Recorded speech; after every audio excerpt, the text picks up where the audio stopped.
And hello there, fun lovers and truth seekers. Welcome into Rutherford Issues. Here on a busy Friday here at the Radio Ranch. We've had a lot going on this morning. Action Line, we had our state lawmakers in talking about various bills they have moving through the state legislature, and Johnny B in with a Johnny Cash tribute this morning. And now, a little later on, we're going to be talking about Rutherford County schools. The chair of the school board, Claire Maxwell, will be with us, who's had probably a busier week than maybe even thought this time last week, right? So we're going to look at some of that stuff that affects Rutherford County schools today. So glad you have decided to be with us here as we come to you from the Middle Tennessee Electric Studios, and they want to make sure that you're in the loop. Head over to mte.com to update your contact info so that they can get you those timely alerts on billing and outages and things of that nature. That's Middle Tennessee Electric. Let's see. Today we are saluting Jenny Harrison as the SRM Concrete Good Neighbor of the Day for brightening even the darkest moments with beautiful flowers and kind words.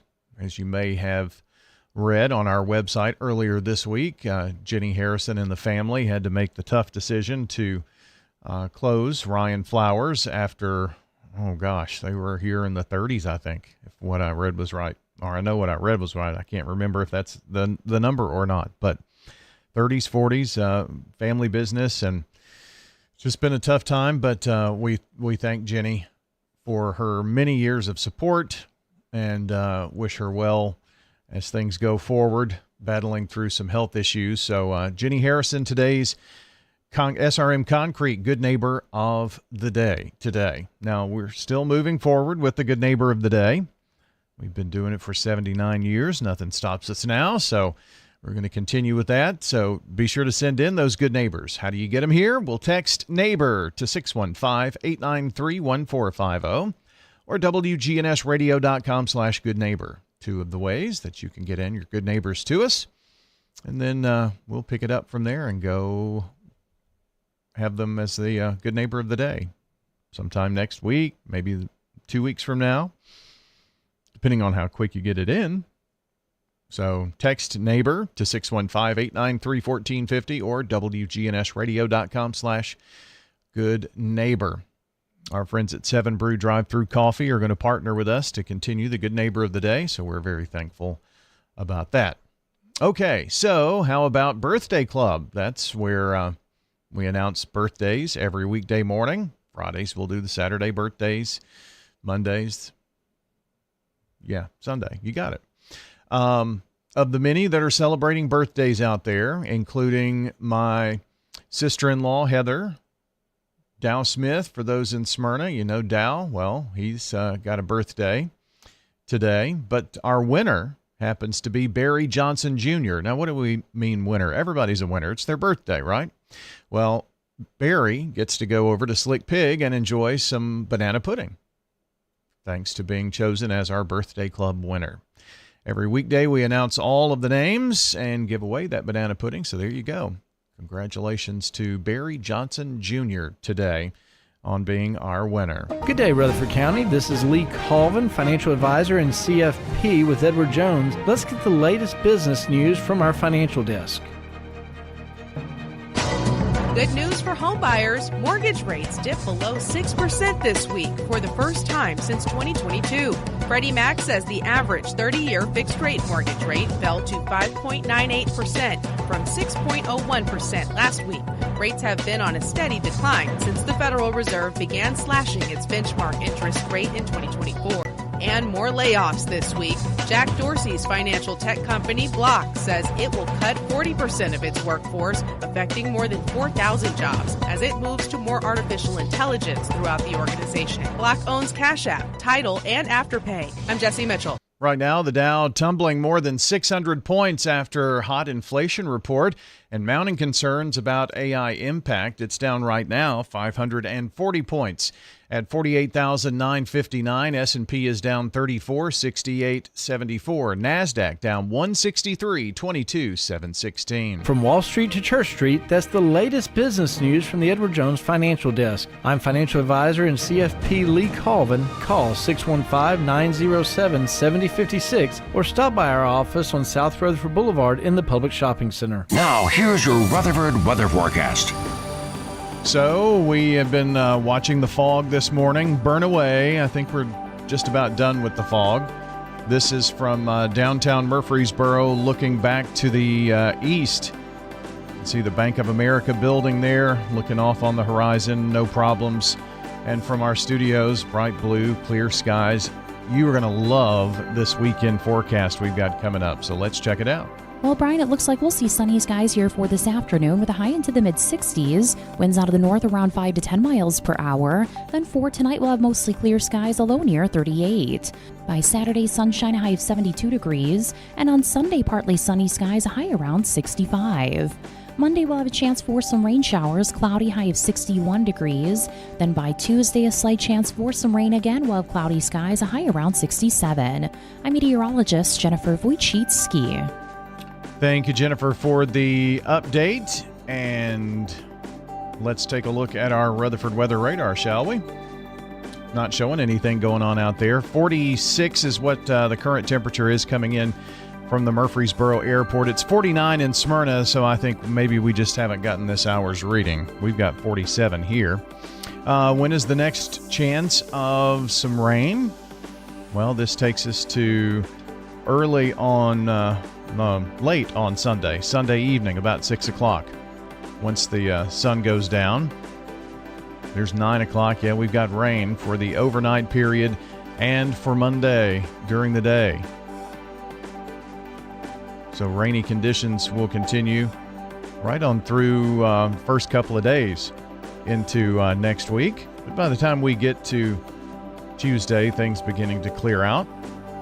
And our next system kind of gets together here and looking toward the end of the week, Thursday, overnight into Friday morning is a time period that we've kind of got circled to keep a check on, if you know what I mean. Possibility of maybe some severe weather, but that's way down the line and a lot can change between now and then. All you need to know is now and in the short term, a gorgeous weekend and rain to start early next week. So make the most of it. Don't forget to check us out on the Rutherford Weather Channel, RutherfordWX.com. That stands for Rutherford Weather. During impactful and severe weather, we're live giving you video of, you can see the radar. We've got our storm specialist, meteorologist Ray Miller, who gives us updates on the storms, where they're going, what they're doing at that point. And local meteorologist Justin Bailey, he's out usually driving the streets, finding the storms, seeing what they're doing, and bringing us back some video of that. Plus our live camera network, which had a little setback this week, but working on trying to get things going there. We have the things in place, just need a little cooperation to get some other things working out. But hopefully we will make that happen and then continue to expand our camera network. So, but regardless, check us out, RutherfordWX.com, Rutherford Weather. Like, subscribe, turn on notifications. That way you are always informed on what's happening with local Rutherford County weather with Rutherford Weather. Rutherford Issues on News Radio WGNS.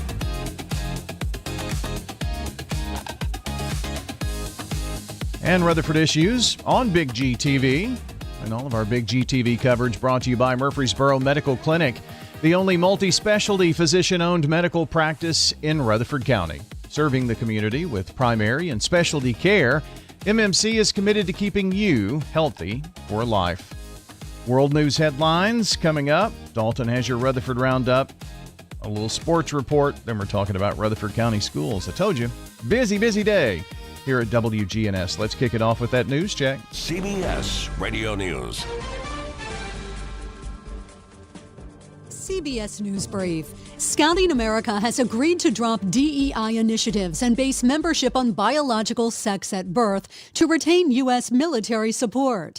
Defense Secretary Pete Hegseth. The Boy Scouts lost their way, and a once great organization became gravely wounded.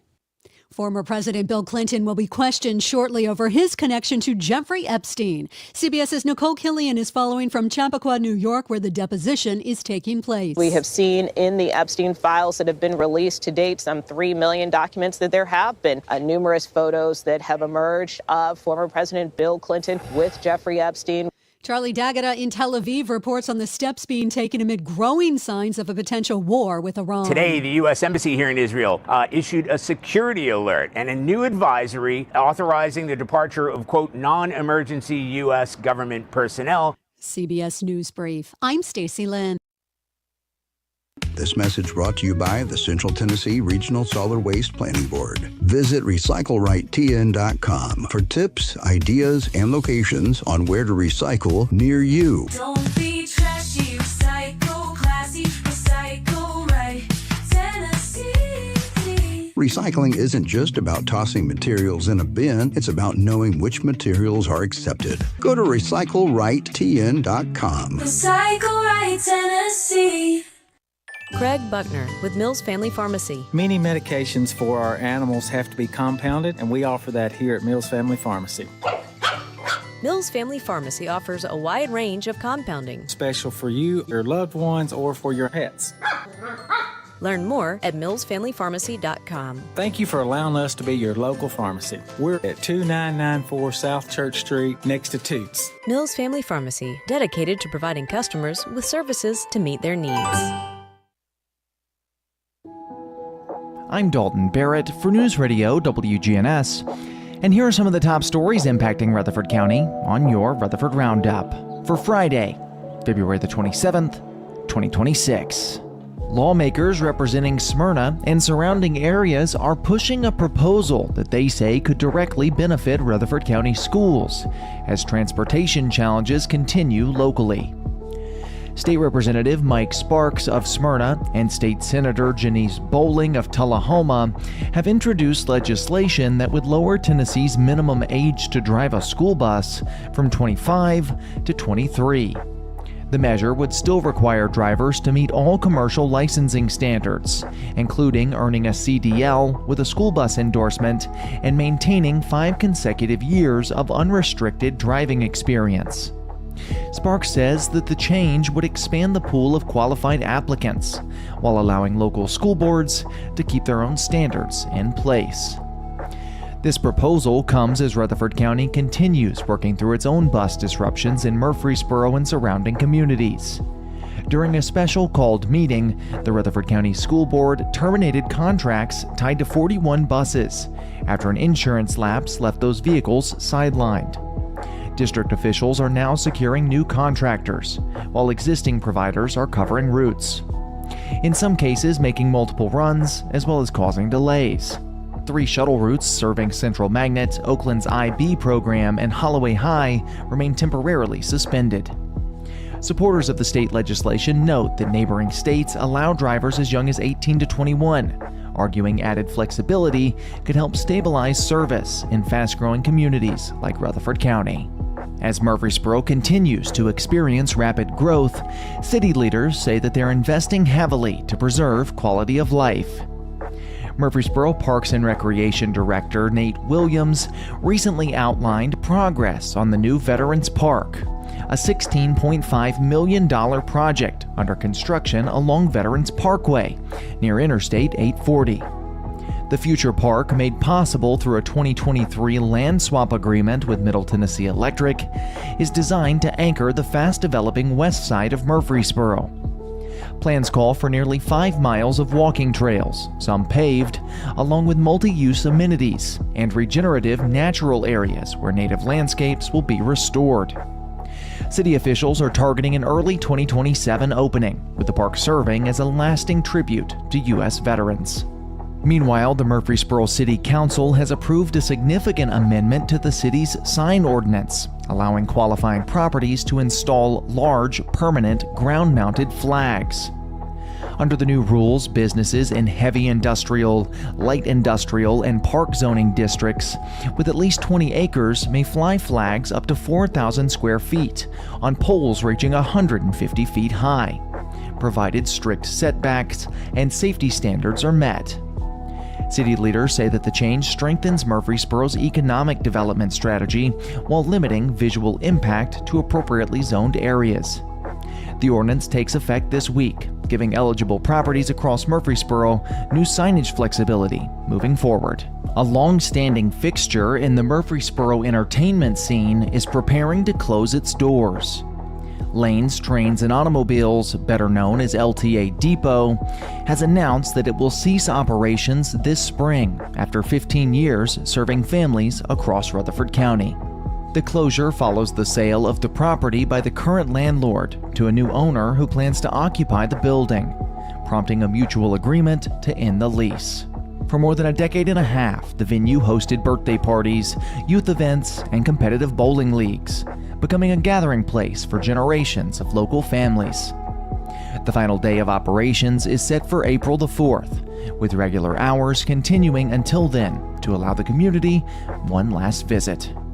And as Murfreesboro says goodbye to LTA, attention is also turning to safety concerns in the skies above Tennessee. The Federal Aviation Administration reported 10,994 laser strikes nationwide in 2025, with Tennessee ranking 7th in the country at 431 incidents. FAA Associate Administrator Ben Supko says that while reports have slightly declined, even one laser strike is too many. Officials warn that high-powered green lasers can temporarily blind or disorient pilots during takeoff and landing, a federal crime punishable by prison time and steep fines.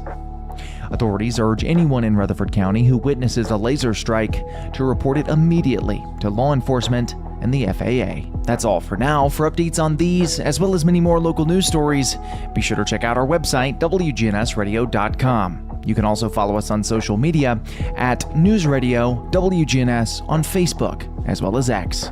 If you're enjoying the show, be sure to leave a rating or a review on Spotify and iTunes, a comment on YouTube, or share it with a friend. I'm Dalton Barrett for News Radio WGNS, part of your Good Neighbor Network. And I'll talk to you later. This message brought to you by the Central Tennessee Regional Solid Waste Planning Board. Visit recyclerightTN.com for tips, ideas, and locations on where to recycle near you. That's recyclerightTN.com. Recycle right, it's all on you. Don't be trashy, recycle classy, recycle right, Tennessee. Go to recyclerightTN.com. Recycle right, Tennessee. Ascension St. Thomas Heart is the leader in Middle Tennessee for heart care, providing the most advanced options, including heart surgery and transplants.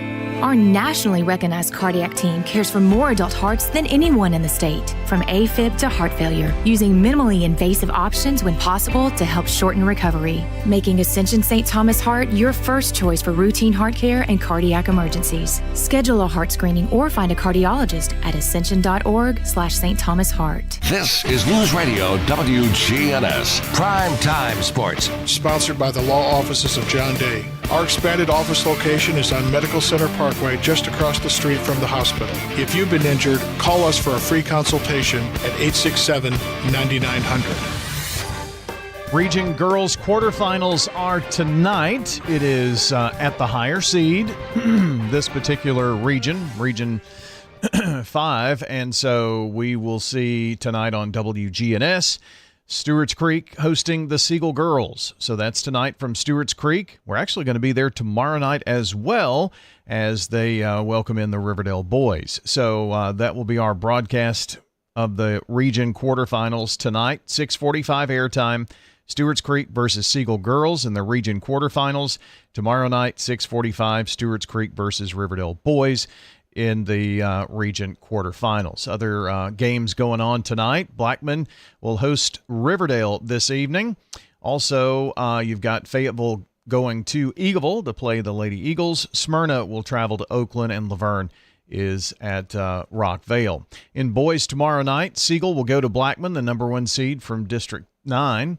It'll be Riverdale, Stewart's Creek, as we mentioned, from Stewart's Creek.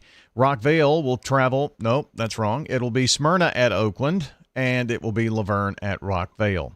The Laverne-Rockvale game has been moved to 6 o'clock. I think it's on here. Oakland and Smyrna will be at 6 o'clock as well, but all other games will be 7 o'clock tip from the respective schools.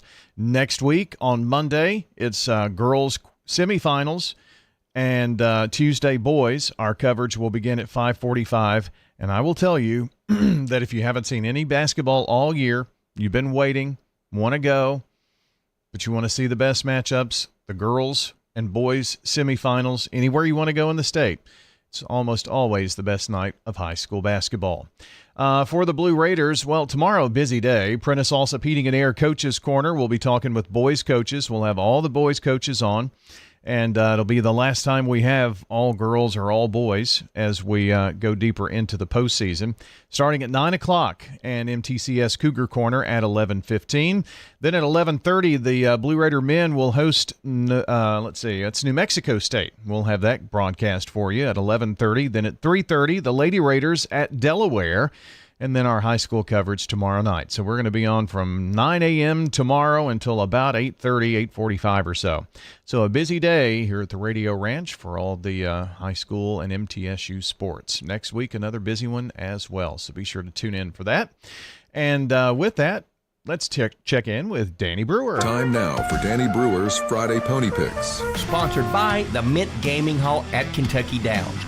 Located just north of the Tennessee state line, this entertainment destination features fine dining, live music, a Circa sports book, and over 1,000 gaming machines. As we build towards the first Saturday in May, keep in mind the Mint will play host to the world's largest Kentucky Derby party south of Louisville. For more info, visit themintgaming.com. Now, here's Danny. Saturday, February 28th, we're jumping out of the gate in South Florida at Gulfstream Park. Race 11 is the Devona Dale. 1 mile on dirt for 3-year-old fillies. You got 9 of them running for $225,000 and Kentucky Oaks qualifying points. The number 7 Swing Vote is our top pick. Daughter Constitution is trained by Bill Mott. Race 12 at Gulfstream Park is the Grade 3 Honey Fox. 1 mile on turf for older fillies and mares. The number 9 Lush Lips is our top pick for trainer Brendan Walsh. She's making her 4-year-old debut, but she won 3 or 4 to close 2025. Race 14 is the Big Boy, the Grade 2 Fountain of Youth Stakes, mile 16th on dirt for 3-year-old males. They're running for $425,000. The number 4 Commandment is our top pick for trainer Brad Cox. He won the Mucho Macho Man at Gulfstream in his last start by 6 3/4 lengths. Our long shot is the number 2 Rockies Balboa for trainer Dale Romans. Son of Gervin is 2 for 2 lifetime at Gulfstream Park. Sunday, March 1st, we're headed to Oaklawn Park. Grade 3 Honey Bee Stakes is race 9. It's a mile and 16th on the Arkansas dirt. You got 10 3-year-old fillies running for $750,000. It's a big showdown. The number 9 Explorer is an invader from the West Coast for trainer Bob Baffert. The number 10 is our top pick here, Taken by the Wind. Daughter of Rock Your World is unbeaten in 3 starts for trainer Kenny McPeak. Race 11, the Grade 2 Rebel Stakes worth $1 million. You got 9 3-year-old males running a mile and 16th on the dirt. The number 2 Litmus Test is our top pick for trainer Bob Baffert. Son of Nyquist won the Los Alamitos Futurity in his last start. The number 7 Silent Tactic is another play for trainer Mark Cassie. Got a hunch, bet a bunch, back a horse and get paid. I've got pests, bees, buzzing rodents running all through my house. Ants chewing wood, and look, there's a mouse. I'm overrun with pests, but you're gonna be sure, safe and secure. It's the last rites for those pests. Call the best of the best to get rid of your pests. 893-7111. AmeriCare Services Incorporated. Call us today. 893-7111. We're News Radio WGNS 100.5, 101.9, 1450. Online and on your phone at wgnsradio.com. Turn to Turner Security for your business or your home. With Turner on your team, you're never alone. For everything you need, all you gotta do is call. Turner's got it all. When you turn to Turner Security, powered by TechCore, you can leave your security issues at the door. Turn to Turner Security. When it comes to your child's health, you want care that's close, convenient, and centered around the needs of your family. At MMC Pediatrics, we're more than just doctors. We're partners in your parenting journey. Here for every growth spurt, for every boo-boo, every fever, and every flu. Our team approach means that your child always sees someone that knows them. We are MMC Pediatrics. We are right beside you. Every step of the way.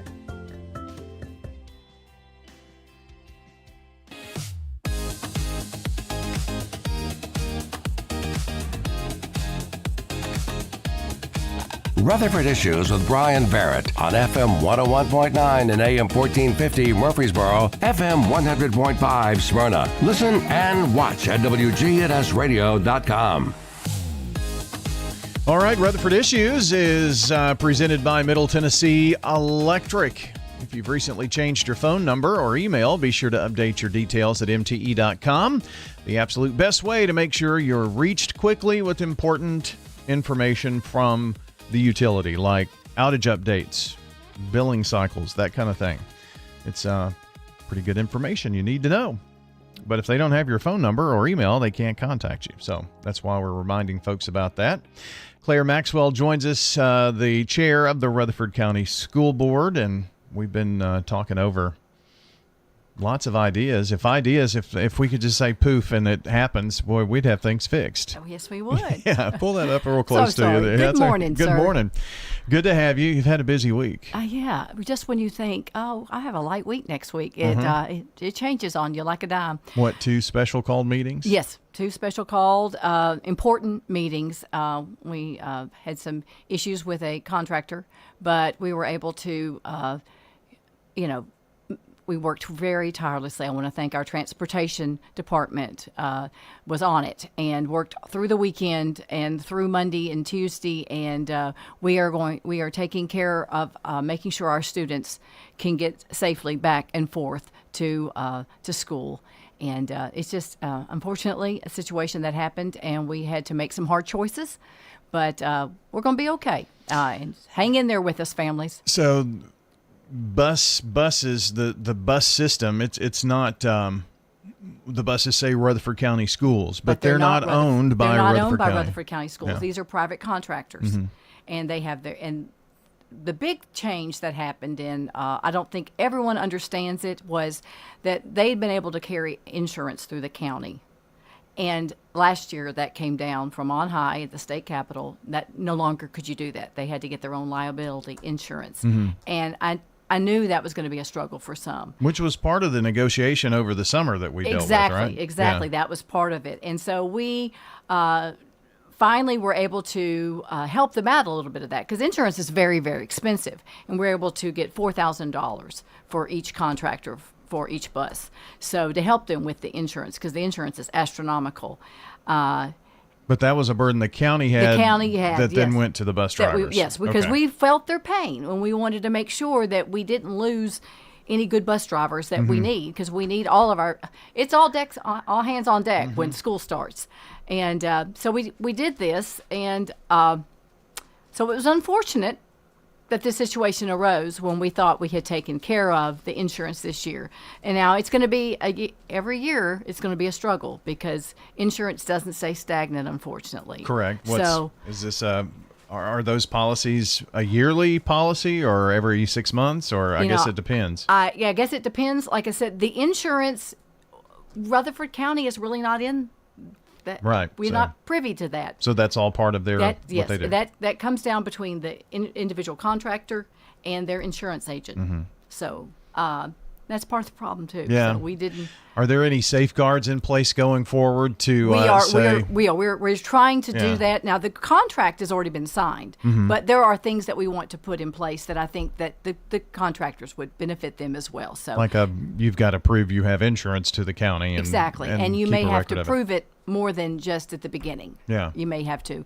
And these things are, I don't think there's going to be a whole lot of pushback on that. I think that it will only benefit them, because every bus director wants their students, their families to know they are in good standing. Yeah. And we need to be able to know that they are in good standing going forward. So. And this bus driver or this bus company, I guess. He was an LLC. He was his own little corporation, I guess, is what you would say. And 40 buses? Yeah, we didn't know it was that many. And okay. Yeah. So we thought it was 20 because we had asked that no more than 10. I thought we had that limit or something. Apparently he was grandfathered in because he'd been with us for a certain amount of time. Okay. And so there was some subleases that happened that we weren't exactly, that we've had to kind of untangle. So those subleases became part of his corporation, which were insured as part of that corporation. Mm-hmm. And I could see that as being this is a way I can get insurance at a better rate. Yeah, because young people, it's hard for young people that are wanting to get into this business to find insurance. And they haven't driven long enough. Their age. So he was. So a subcontractor could be someone who owns their own bus, but is part of his company, or maybe leasing or leasing the bus from leasing. Okay. Yeah, and so it was quite a. Yeah, it was a tangled web. So when you say untangling some of that, I noticed like one day, this many buses are coming back online. So were those? We had 2 that night that we were able to show that they've got insurance, they've got a bus. It's not part of this other contractor. Okay, you're good to go. And then over the weekend we had 4 more that we were able to bring, and I'm glad. And like I said, I don't want to take anybody's livelihood away. I mean, and they're proud contractors, and these drivers love driving for us and for us, but they're not part of us right now. Understand. So as many it can show that they've got insurance and they're driving maybe for somebody else, I'm okay with that. But I need to make sure that going forward, the board is adamant that we do not need this ever needs to ever happen again. So there are going to be some safeguards in place. But it's going to be a slow process because we have to do things through policy. And so then you've got to pass policy changes. We've got to make policy changes, and that doesn't happen overnight. But I do believe, and I thank the good people at our transportation department and just our drivers, everyone, it was all hands on deck. They all stepped up. And to all the drivers that have doubled up on their routes and are making sure that our kids get to and from school safely, I say thank you, thank you, thank you. Only maybe a blip on the screen in terms of disruption. I saw where there were maybe 300 students the first day, but we're dealing with flu, so there's no way to tell it's hard to tell whose parents kept them home because their kids weren't feeling good. Right. So, I really feel like in the mass thing, when you've got 52,000 students and you're dealing with, now affected initially, it was like 4,000 or 5,000 students. And unfortunately, a lot of them were in the north area. But like I said, we had illness too, so it was hard to tell. But I do believe in the end, we came through it with as good a job as you could.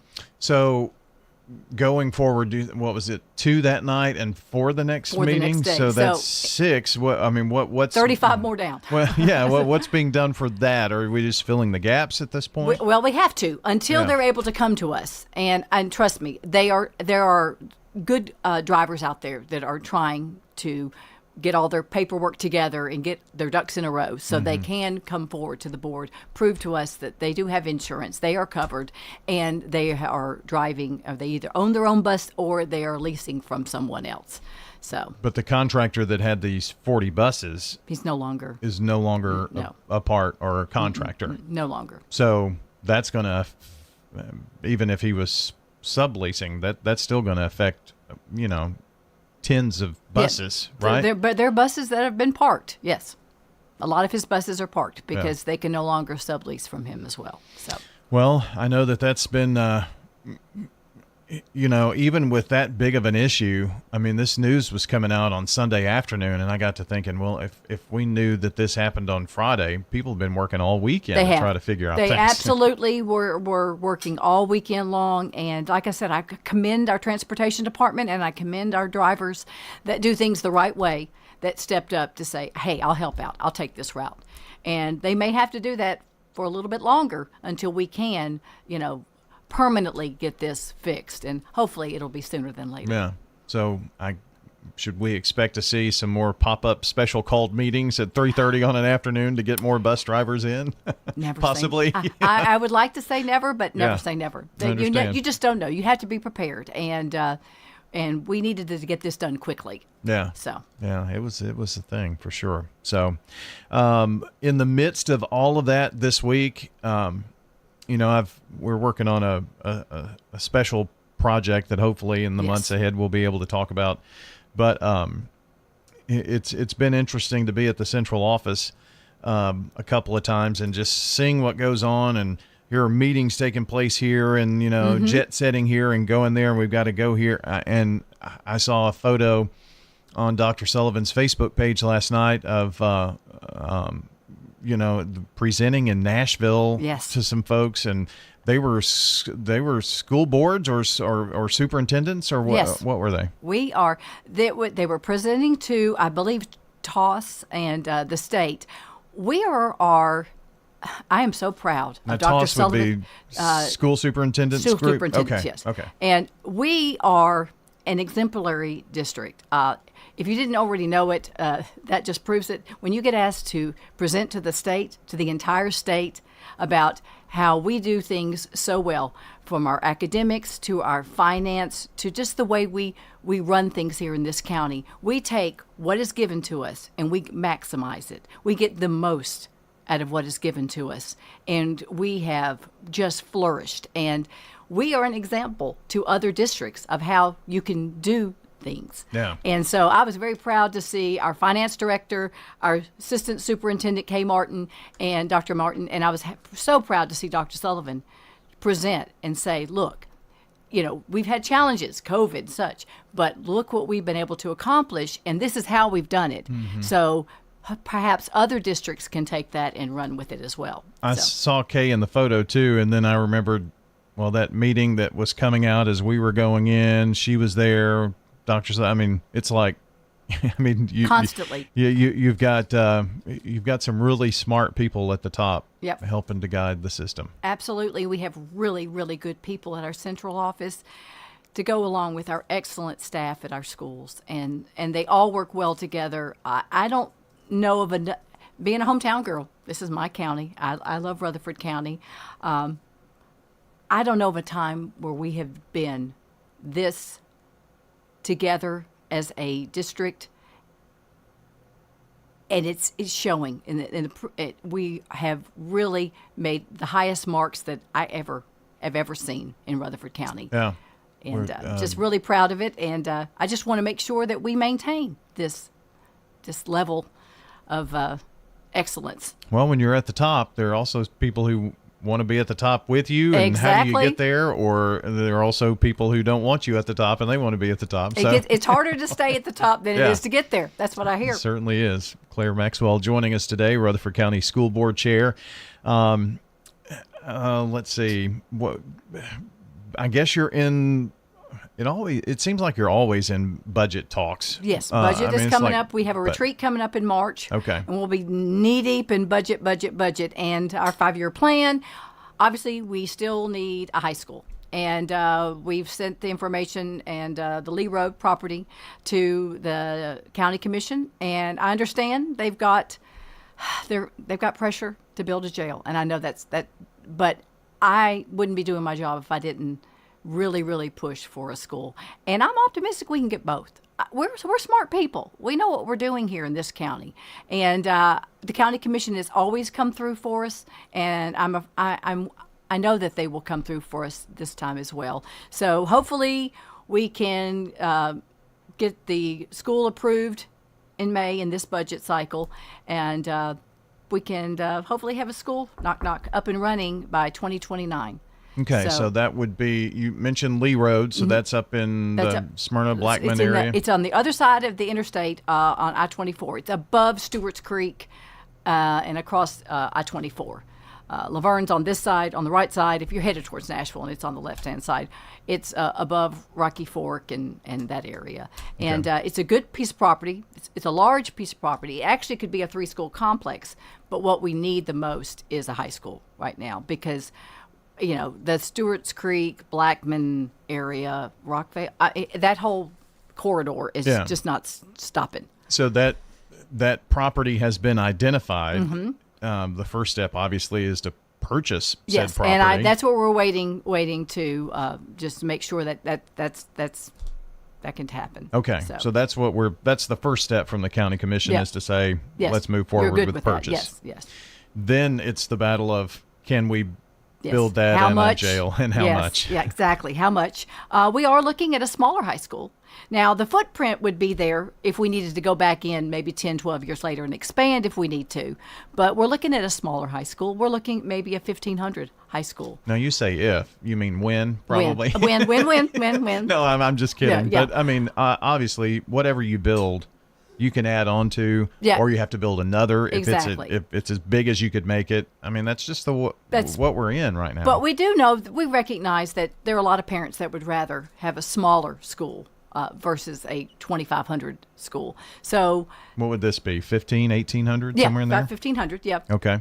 Kind of more like the old Riverdale and Oakland when we were growing up. It was like 1,200, I think, to 1,500.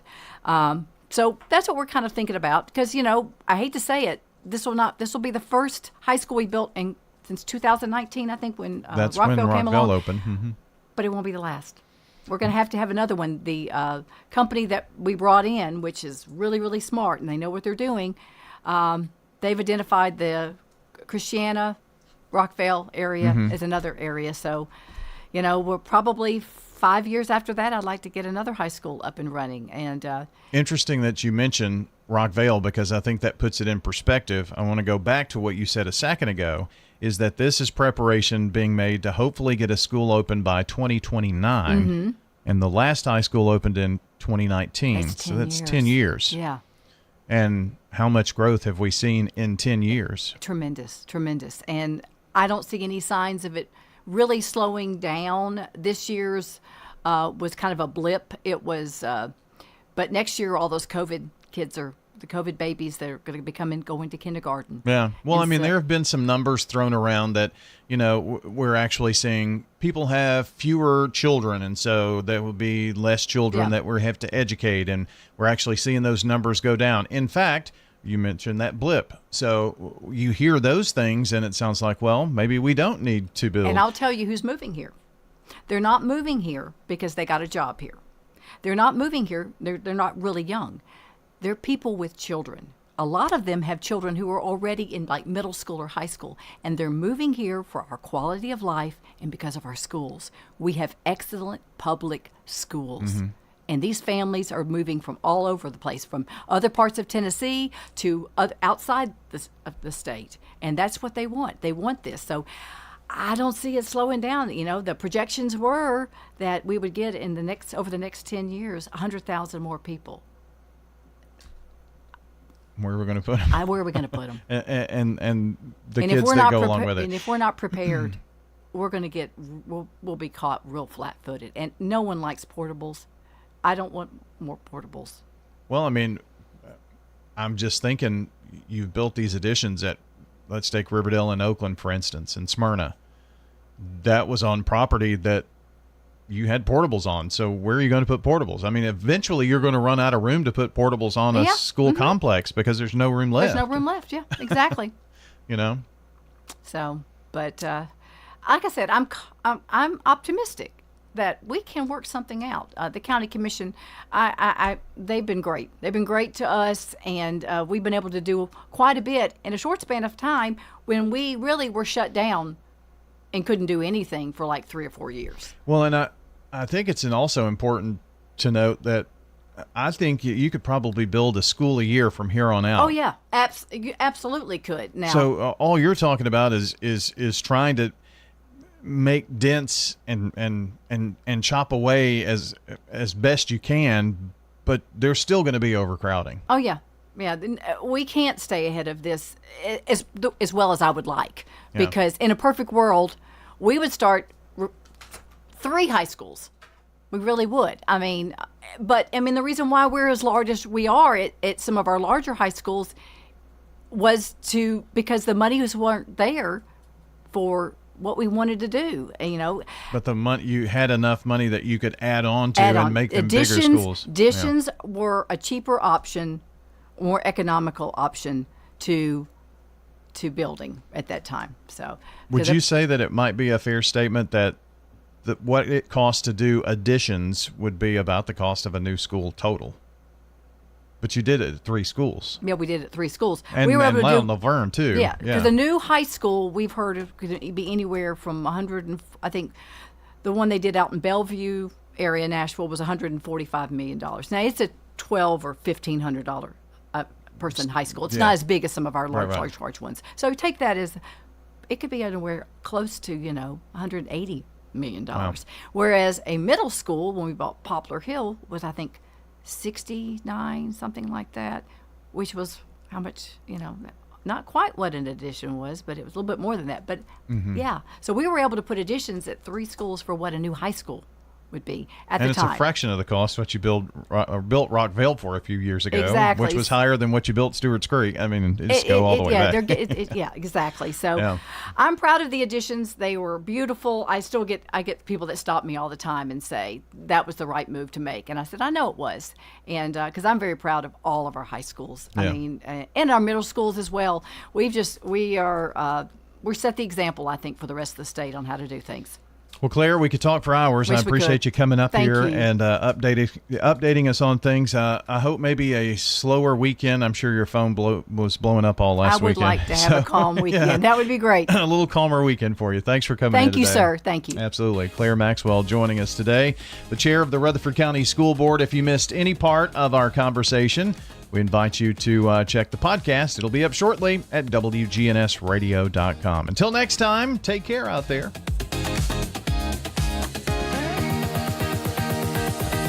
Jennings & Ayers Funeral Home has served Murfreesboro.